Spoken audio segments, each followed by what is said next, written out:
लड़ना चाहिए नहीं, हाथ उठाइएगा तभी मानेंगे। लड़ना चाहिए नहीं। मैं बर्बाद इंसान हूं भाई।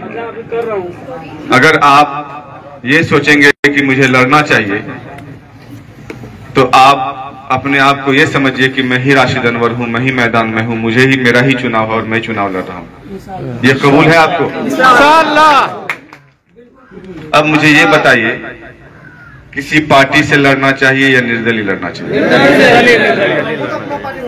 निर्दलीय से लड़िए। आपका जो भी फैसला होगा हम लोगों के सराखों पर होगा। मैंने जो पूछ रहे हैं उसी हिसाब से पार्टी से होनी चाहिए नंबर के बुनियाद पर। मेरे लिए मेहनत करेगा उसके लिए और जीत के उचित के लिए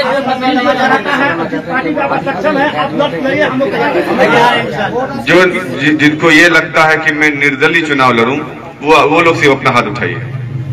निर्दलीय वाले से नहीं, एक बात बोलिए। निर्दलीय वाला अब पार्टी वाले बताएं।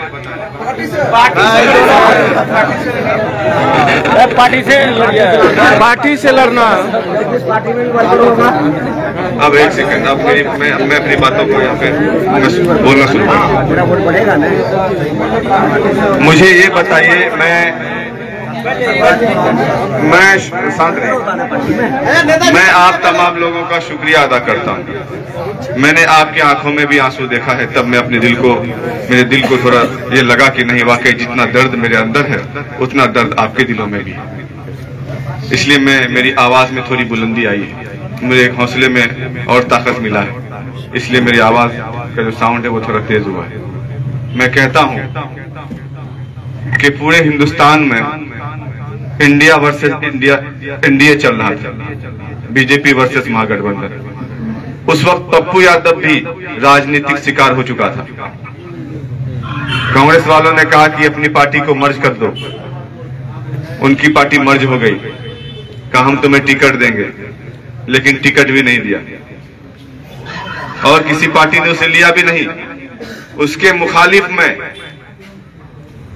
हिंदुस्तान के उस पार्टी के बड़े बड़े लीडर आए, नरेंद्र मोदी आया, अमित शाह आया, योगी आदित्यनाथ आए और सारे लोग आए। एक हिंदुस्तान में एक अलग फिजा चल रही थी एमपी के इलेक्शन में। कांग्रेस और बीजेपी के अलावा लोगों के जहन में और कुछ तीसरा नहीं था। लेकिन पूर्णिया के अवाम का मैं शुक्रिया अदा करता हूं कि उन्होंने पार्टी नहीं बल्कि नेता को देखकर वोट दिया। याद रखिए, जब आप नेता को देकर वोट करेंगे तो आने वाले वक्त में ये पार्टियां मजबूर हो जाएगी कि हम अच्छे लोगों को टिकट देंगे। आज यहाँ के बड़े नेताओं को और हमारे पार्टी के लोगों को ये लग रहा था कि राशिद अनवर अगर चुनाव इस बार लड़ता है माईएम से तो इसकी स्थिति इतनी मजबूत है कि ये चुनाव जीत जाएगा।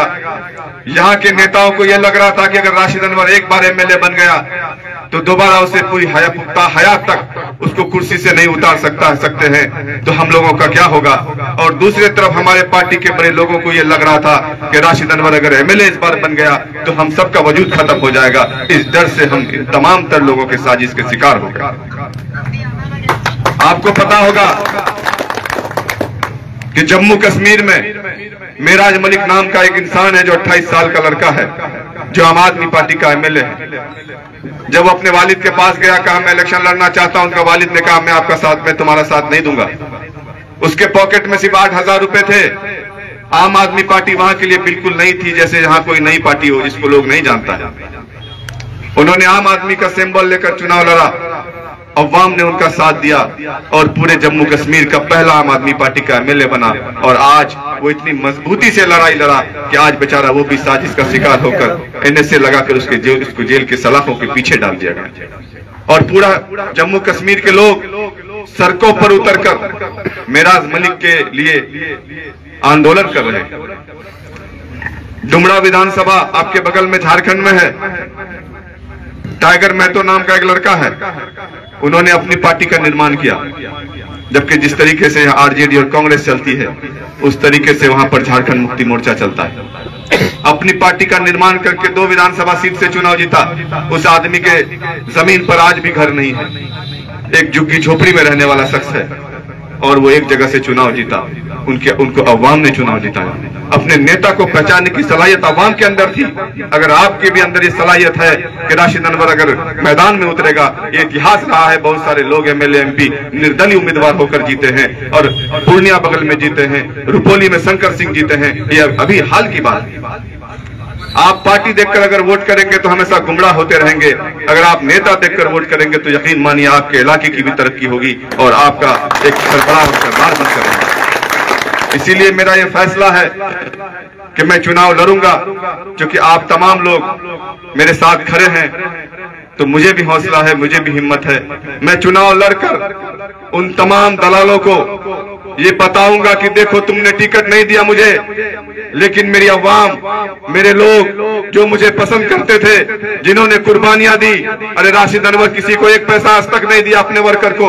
राशिद अनवर के वर्कर ने हमें चाय भी पिलाया, हमें पानी भी पिलाया, हमें खाना भी पिलाया खिलाया और अपने गाड़ियों में तेल डालकर हमारे काम के लिए फिरते थे। ऐसा राशिद अनवर का। अरे दूसरे लोगों के पास जो वर्कर है वो 1000 रुपए 2 रोज का लेने वाला वर्कर है, तेल और दवा लेने वाला वर्कर है, लेकिन मेरा वर्कर पक्का और सच्चा ईमानदार है जो रात की 24 घंटा भी वो हमारे लिए खड़ा रहने वाला है। मैं फख्र करता हूँ, मैं अल्लाह का शुक्र अदा करता हूँ। देखिए वाकई ये बहुत दुख की घड़ी है, हमारा टिकट कट चुका है, हम रात भर रोए हैं, लेकिन मैं मुसलमान हूँ। मैं जब 2020 में भी इलेक्शन से